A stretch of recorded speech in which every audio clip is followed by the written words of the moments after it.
자, 오늘 자동차주에 대해서 말씀을 좀 드리려고 합니다. 우리나라 산업을 이끄는 가장 큰 산업은 역시 반도체와 자동차죠. 근데 올해 제가 돌이켜보면 방송에서 강의를 드릴 때 반도체주를 못하고 넘어가는 게 참 아쉽더라고요. 하지만 올해 마지막 제 강의 날 자동차만이라도 꼭 강의를 하자 해서 오늘 자동차를 알차게 좀 준비해서 나왔습니다. 지금 보시면 아시겠지만 이 자동차주는 전반적으로 자동차 기술의 발전을 이 시장이 고스란히 담고 있습니다. 그렇기 때문에 우리 투자자들도 이러한 시장의 기술적 흐름을 따라가셔야 되는 겁니다. 제가 이렇게 말씀드리는 건 여러분이 이 자동차 관련주들을 다양하게 접하실 수 있고 그런 종목들에 공부를 해서 또 적당히 좋은 종목을 찾아서 투자를 결정하실 텐데 그 결정하시는 그 기본적 분석으로 찾아진 종목에 대한 신뢰감을 갖고 있어야만 그 종목을 주가가 바로 발목에서부터 이 상투까지 장기적으로 우상향하는 차트 그대로 다 이 수익을 가져갈 수 있는 것이죠. 그런데 그러한 신뢰감을 갖지 못하면, 즉 기본적 분석이 부족하면 결국은 잔파도, 지금 그 주가 차트 속에서 기술적 분석 속에서 보여지는 잔파도에 금세 좋은 종목을 놓치고 맙니다. 그런데 한번 이렇게 놓치고 나면 그 종목을 다시 사기가 굉장히 힘들어요. 왜? 처음에 내가 샀던 가격이 있기 때문에 그 가격, 그 본전 생각에 두 번째 매매는 잘 못하는 경우가 많습니다. 그렇기 때문에 기본적 분석을 충실히 하시면 제가 여러 번 강조드리지만 주식 투자는 발목에 투자해서 상투까지 이렇게 장기적으로 다 먹어야 그게 진짜로 주식 투자를 통해서 큰 수익을 가져가는 겁니다. 그런 투자가 되기 위해선 기본적 분석을 잘 하셔야 되는 것이죠. 그런 의미에서 제 강의가 여러분에게 의미가 있을 것이라 생각합니다. 자동차 투자에 있어서 꼭 체크해야 될 사항들은 자동차 기술의 발전에 따라서 여러 가지를 볼 수 있는데 지금 시대, 우리 시대를 뭐 정의 내린다면 내연기관 자동차라고 할 수 있겠죠. 포드가 처음으로 이 자동차를 대량 생산하면서 자동차의 대중화를 이뤘고 그 자동차는 내연기관 차였습니다. 그리고 근 100년 동안 전 세계의 모든 도로에 이 내연기관 자동차가 달렸죠. 그런데 이제 이 내연기관 자동차는 석양 밑에 지는 노을과 같이 아듀 하고 가는 친구들입니다. 그렇기 때문에 이 내연기관 차들에 대해서는 지금 당장 얘들이 뭐 조 단위의 매출을 하고 있는 자동차 회사도 물론 조 단위 이상이죠. 180, 200조가 넘게 벌고 있는 회사들이긴 하지만 이들의 시장은 점점 줄어들고 있다는 걸 기억하셔야 되는 것이고 두 번째는 수소차. 이 수소차는 말 그대로 이 전기차를 대신해서 이 수소차들이 앞으로 시장을 늘려갈 만한 그런 다크호스라는 부분을 이제 뒤에 설명을 드릴 겁니다. 그리고 지금 시대의 친환경차라고 해서 새롭게 떠오르고 있는 게 전기차들이죠. 이 전기차는 테슬라를 대표해서 우리나라 현대차의 뭐 그런 자동차, 전기차 회사들, 기아나 이런 쪽에 나온 전기차들 모델들이 있는데요. 그런 차들이 이제 도로에 점점 더 많이 눈에 띄죠. 저희 집인데도 주차장에 보면 이제 테슬라의 그 전기차들이 눈에 많이 띕니다. 그만큼 전기차들이 많이 보급되고 있는 것이죠. 그리고 이런 전기차들이나 수소차들에 사용되는 자동차 부품주들의 변신, 이게 우리 시대를 다 아우르고 있고 우리 시대에 함께 우리 투자자들이 같이 보면서 고민을 해야 될 부분입니다. 그리고 마지막으로 자동차 시장에서 가장 큰 위너는 지금 현재 위너, 우리가 2025년에 봐야 될 위너는 바로 자율주행입니다. 자율주행이 3단계 자율주행이 이제 그 3단계 자율주행 그 기술을 포팅한 자동차들이 우리 시장에 나오고 있습니다. 아직 현대차는 그러진 못했고요. 현대차는 좀 1년여 늦어졌는데 이게 좀 더 길어지는 느낌입니다. 그렇기 때문에 현대차나 기아도 이 3단계 자율주행에 좀 더 다가가기 위해서 많은 돈을 투자를 할 겁니다. 그런 부분들을 잘 보시면 좋으실 것 같고 이제 본격적으로 자동차주에 대해서 강의를 시작하겠습니다. 자, 내연기관차. 앞에서 설명드렸듯이 이 내연기관차는 100여 년 동안 우리 이 시장을 지배해 왔습니다. 하지만 이게 달도 차면 기운다고 이제 이 내연기관차는 우리 시대의 끝을 향해 가고 있는 것이죠. 그리고 그 뒤에 등장하는 것은 역시 전기차나 수소차가 될 것입니다. 처음 내연기관차에서 문제가 되고 이게 이제 시대의 끝을 달리고 있다는 걸 보여준 건 역시 디젤 차량이죠. 디젤 게이트라는 게 있는데요. 이게 이제 폭스바겐이 이런 질소 산화물에 대해서 그 소비자들을 속였다 이런 것들이 이슈가 돼가지고 이 디젤 차량들은 말 그대로 조기에 단종되는 그런 운명에 처했습니다. 이 폭스바겐의 디젤 게이트가 2015년에 발생을 했는데요. 이게 이제 결국은 그 내부자 고발에 의해서 이루어진 겁니다. 우리나라도 뭐 이런 비슷한 사건이 있었는데요. 전 세계적으로 특히 미국 시장에서 이 디젤 게이트 때문에 디젤 자동차가 조기에 단종이 되고 또 이 폭스바겐은 세계 1위 하던 자동차 회사가 그 도요타에게 1위 자리를 물려주고 나왔죠. 그런데 이런 디젤 차량의 조기 단종은 곧 이어서 2050 탄소 중립이라는 이런 그 시대적 이 환경에 대한 강화된 정책에 또 기반을 하고 있는 것이고요. 유럽은 결국 2035년에 내연기관 판매를 완전 중단하기로 했습니다. 이제 10년밖에 안 남았죠. 우리나라도 이 내연기관차 중에 이제 디젤 차를 판매하고 있지만 우리나라도 현대차와 기아도 조만간에 이 단종을 하려고 합니다. 물론 SUV 쪽에 강한 강세를 갖고 있기 때문에 현대차와 기아가 이 디젤 차를 뭐 바로 중단하지는 않을 것 같아요. 하지만 유럽 시장이 먼저 단종을 결정했고 미국 시장도 곧 이어서 할 것이기 때문에 우리도 결국은 단종을 시킬 겁니다. 그렇게 하면 그 디젤 차량의 그 빈자리는 지금 당장은 하이브리드 차들이 차지하겠죠. 이미 하이브리드 차는 매년 판매량이 급증하고 있습니다. 그렇기 때문에 우리가 하이브리드 차에 들어가는 부품주들의 관심을 가질 수밖에 없는 것이죠. 여러분들이 투자를 하실 때 항상 이 내연기관 차들의 시대가 가고 있으니 전기차에 투자한다, 수소차에 투자한다 하시지만 전기차는 이미 많이 판매되고 있기 때문에 여기에 관련된 부품업체들이 어느 정도 수익을 내고 있고 규모의 경제를 만들고 있습니다. 하지만 수소차는 여전히 좀 먼 미래의 문제죠. 그렇기 때문에 수소차를 성급하게 샀던 분들은 지금 땅을 치고 후회할 겁니다. 좀 그런 게 있죠. 그리고 하이브리드 차는 그런 과도기적 빈 공간을 메꿔주는 그런 차들이죠.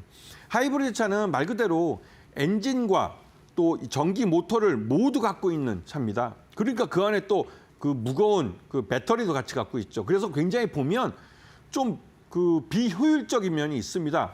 왜냐면 이게 전기차만 되면 엔진을 드러내고 거기다 가벼운 전기 모터에다가 이 배터리를 놓고 하기 때문에 이 하이브리드 차보다 훨씬 더 가볍죠. 하지만 하이브리드 차는 이 엔진으로 가는 내연기관 차라고 하기에는 또 고속주행할 때는 또 이 전기 모터를 사용하기도 하고 또 이런 걸 따지고 보면 이게 전기차인지 이게 뭐 그 엔진으로 가는 내연기관 차인지 헷갈릴 경우가 있습니다.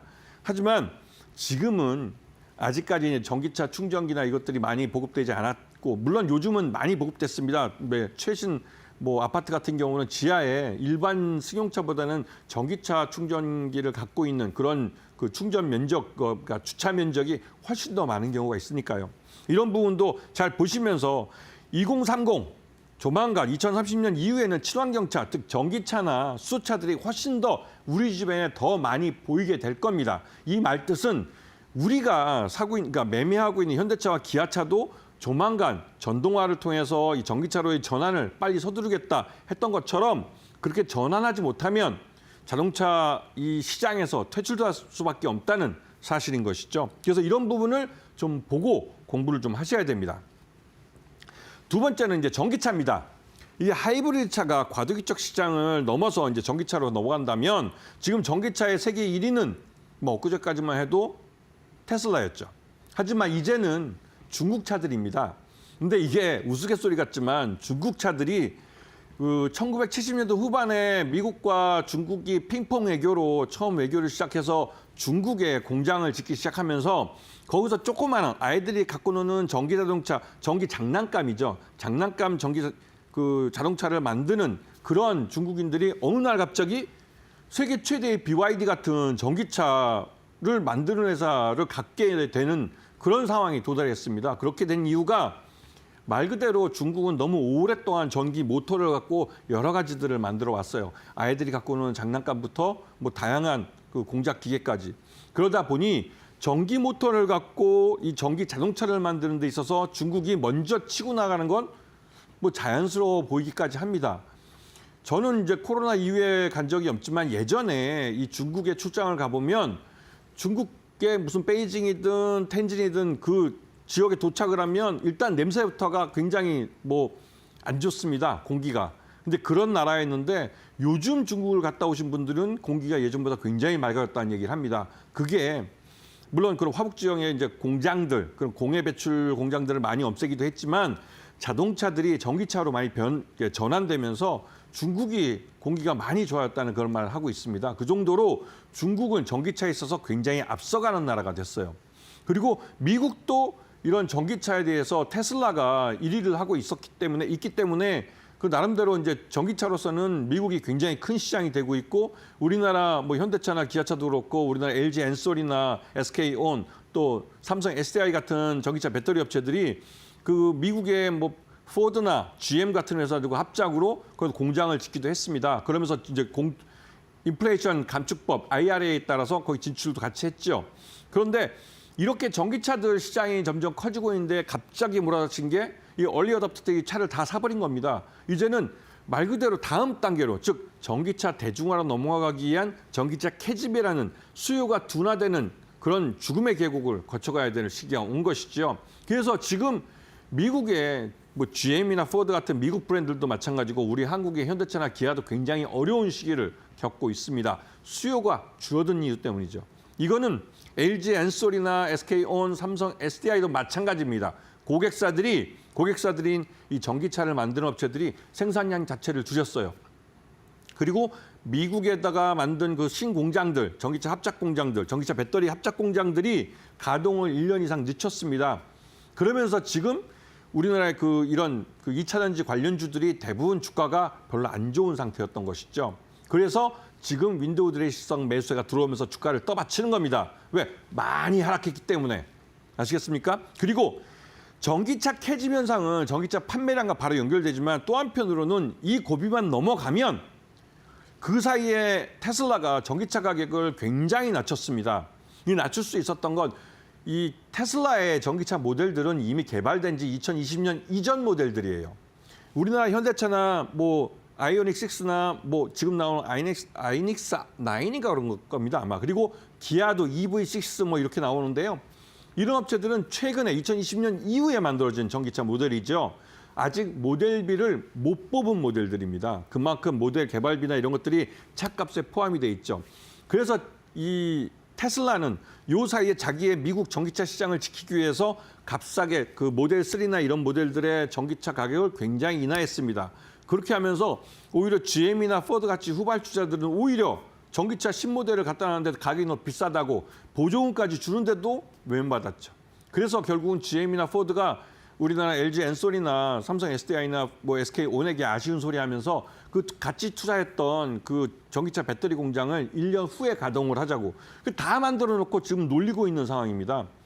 그러니까 우리나라 그 LG 엔솔이나 이런 업체들 같은 진짜 미치고 환장할 노릇이죠. 그런데 anyway 이런 전기차 배터리 시장이 성장하면 성장할수록 이런 전기차 시장은 이 캐즘을 넘어서서 전기차 대중화의 시대로 넘어갈 것입니다. 이 전기차 대중화의 시대가 접어들면 이 테슬라도 그렇고 우리 현대차, 뭐 기아차에서 나오는 전기차들이 미국 시장에서 보조금 없이 당당하게 경쟁할 수 있을 겁니다. 지금 당장은 이 트럼프 정부에서 전기차 보조금을 이 미국 정부의 이런 그 세금을 그러니까 세금을 덜 걷겠다고 하면서 그 이후로 이런 전기차 보조금이 없어지면 뭐 세금을 덜 걷고 즉 감세 정책을 펴도 된다 그런 의미에서 이렇게 이제 이 전기차 보조금을 폐지하겠다고 나서는 건데요. 근데 여기에 대해서 트럼프가 그러니까 일론 머스크가 자기의 테슬라 회사의 이 자동차 전기차 판매량이 줄어든데도 불구하고 찬성하는 것은 이미 미국 전기차 시장 1위는 테슬라입니다. 그렇기 때문에 경쟁자들이 시장 진입을 할 때 타격을 더 받으면 더 받았지 자신의 타격은 그보단 덜할 거라는 걸 아는 것이죠. 그렇기 때문에 내년에 이 미국 시장은 관세 때문에도 어렵겠지만 전기차 보조금이 사라지면서 그것 때문에 더 힘들어질 가능성이 큰 겁니다. 이런 부분들을 전기차 시장에서 잘 보셔야 되는 겁니다. 이 시장의 변화 흐름을. 자, 그리고 수소차. 이 수소차는 전기차 때문에도 이 현대차나 기아에서 순위가 그러니까 여기에 투자되는 순위가 후순위로 밀렸었어요. 그랬다가 최근 들어서 이 수소차에 대해서 현대차도 기아차도 특히 이제 현대차 정의선 회장은 일본 그 노요다 회장과 만나서 이 수소차 분야에서 협력에 대해서 얘기를 하기 시작했죠. 그 이유가 이 중국의 이 완성차 업체들이 이 수소차 분야에 대한 투자를 최근에 급격하게 늘리고 있습니다. 작년까지만 해도 현대차가 이 수소차 분야에선 전 세계 1위였어요. 2위가 일본 도요타였죠. 그 전전전 해에는 1위가 도요타고 2위가 현대차였습니다. 그런데 이게 올해 상반기 들어와서 완전히 바뀌었습니다. 올 상반기 들어와서 중국 이 완성차 업체들이 만든 수소차가 세계 1위를 해버렸어요. 그리고 세계 2위가 도요타고 세계 3위로 우리 현대차와 기아가 내려앉았습니다. 그래서 세계 2위와 3위를 하는 수소차 업체인 현대차 그룹과 도요타 그룹이 손을 잡고 같이 공동으로 대응을 하자고 하고 있습니다. 물론 이거는 수소차 시장이 이제 만들어지긴 초기 때문에 이런 합종연행이 가능한 겁니다. 시장이 어느 정도 커지면 그때부터 현대차도 도요타도 진검승부를 하겠죠. 근데 이제는 이렇게 이제 그 수소차 시장이 후순위에 밀리게 된 것은 이 청정수소라는 수소 자체, 이 수소차의 에너지원인 수소 자체를 그 친환경적으로 만들어내지 못한 한계가 있었습니다. 그래서 뭐 블루 수소니 뭐 이런 말도 있었는데요. 근데 최근 들어서 이런 청정수소를 만들 수 있는 여러 가지 그 기술들이 발전이 되고 그 뭐 이산화탄 CO2 포집이나 이런 것들이 온 시장에서도 굉장히 좀 화제가 됐었는데 이런 것도 마찬가지로 이 청정수소 생산과 관련된 기술입니다. 그렇기 때문에 청정수소를 만들어낼 수 있는 이런 기술이 발전하면서 경쟁력 있는 가격에 청정수소를 이제 공급할 수 있게 되는 그런 사회적 이제 기술적인 진보가 확인이 되면서 현대차도 현대차도 이 일본 도요타도 본격적으로 수소차에 투자를 하려고 하는 것이죠. 근데 그나마 좀 다행한 건 현대차가 여전히 수소 트럭 분야에선 세계 1위라는 점입니다. 이 말뜻은 수소차 부품주들이나 이런 수소차에 대해서 이제 신경을 써야 한다는 것이죠. 올해 1년 동안 저도 단 한 번도 수소차에 대해서 여러분에게 말씀드린 적은 없지만 올해 마지막 강의에서는 분명히 말씀드립니다. 2025년에는 수소차에 대해서 신경을 쓰셔야 됩니다. 자, 다음. 자동차 부품주가 앞에서 말씀드렸던 내연기관에서 전기차로 변하고 또 수소차까지 이제 본격적으로 투자하면서 자동차 부품주에 대해서 이제 시장에서 관심을 갖고 찾아보아야 될 그런 시기가 된 겁니다. 우리나라는 현대차나 기아가 전 세계 3위까지 자동차 판매량에서 3위까지 올라가면서 우리나라 전기차 부품주 중에 웬만큼 현대차와 기아와 거의 1차 협력 업체인 업체들은 대부분 다 뭐 막 조 단위의 매출을 하고 있습니다. 엄청나죠. 근데 중요한 건 그 조 단위의 매출이 중요한 게 아니라 재무제표상에서 매출 밑에 보면 영업이익과 단기순이익이 있는데 영업이익이냐 단기순이익률에 봐서는 굉장히 낮아요. 한 5% 미만입니다. 매출액, 그러니까 영업이익이 매출액 대비해서도 뭐 5% 미만인 3% 정도밖에 안 되고 그 단기순이익 가서는 거의 1% 정도밖에 안 되는 거죠. 말 그대로 공장 돌려서 겨우 먹고 사는 겁니다. 근데 이렇게 되면 그 사업이 계속 가기는 어렵죠. 그렇기 때문에 자동차 부품주들은 지금 시장에서 내연기관차는 앞에 미래가 없다는 걸 알기 때문에 전기차 부품과 수소차 부품 같은 친환경 자동차 부품 회사로 전환을 하려고 노력을 하고 있습니다. 이런 부분을 잘 보시면서 지금 당장 내연기관 쪽에서 매출을 1조 이상 하는 부품 회사라고 해서 너무 크게 기대를 갖지 마십시오. 거기는 기울어지는 석양에 지고 있는 노을과 같은 존재들입니다. 그렇기 때문에 이 전기차나 수소차 부품업체들 관심 있게 보셔야 되는데요. 현대차 그룹도 자신들의 1차 협력 업체들을 이 전기차와 수소차 부품으로 전환할 수 있도록 적극적으로 돕고 있습니다. 그렇기 때문에 이런 현대차와 기아의 도움을 받아서 전기차와 또 수소 부품차로 전환하고 있는 이런 자동차 부품업체들은 그러니까 주시해서 잘 보셔야 되는 것이죠. 왜냐하면 이 업체들이 지금 현재 내연기관차들이 점점 미래가 없다고 해서 주가가 많이 하락한 상태에서 전기차와 수소 부품차를 그러니까 부품을 생산을 하면서 그쪽 관련된 매출이 조금씩 늘고 있습니다. 조금씩 눈에 보이지 않게 아주 조금씩 늘고 있는데 그런 조금씩 늘고 있는 게 점점 가속도가 붙으면서 늘어날 것이고 그런데 가만히 보시면 전기차 부품과 수소 부품은 마진이 이 일반 내연기관차보다는 훨씬 비싸요. 그렇기 때문에 수익이 남는 장사를 하는 것이죠. 그렇기 때문에 이런 쪽을 더 주의 있게 보셔야 되는 것이고 현대차의 전동화 정책, 이 전동화 정책이 한번 수정이 되고 했었는데요. 이 전동화 정책이 수정이 됐지만 여전히 힘있게 밀어지고 있고 수소차에 대한 정책도 바뀌었다는 부분을 잘 기억하셔야 되는 겁니다. 자, 그리고 마지막 이 자동차 시장에서의 위너 역시 자율주행입니다. 이 자율주행은 이 자동차가 전장화되면서 나타나는 것이고 전기차라는 베이스 위에 올려지는 기술입니다. 그렇기 때문에 전기차가 어느 정도 보급이 되고 그 상황 위에서 이제 올려지는 기술이기 때문에 이런 배경이 좀 깔려야 되는 것이죠. 여러분도 보시면 아시겠지만 테슬라가 1년에 한 번 정도에서 그 오토파일럿이라고 그 자율주행 기술을 업데이트 해줍니다. 그럼 돈까지 받죠. 왜냐하면 기존에 이 오토파일럿을 업데이트하기 전에 전기차와 업데이트한 이후의 전기차는 완전히 다른 차입니다.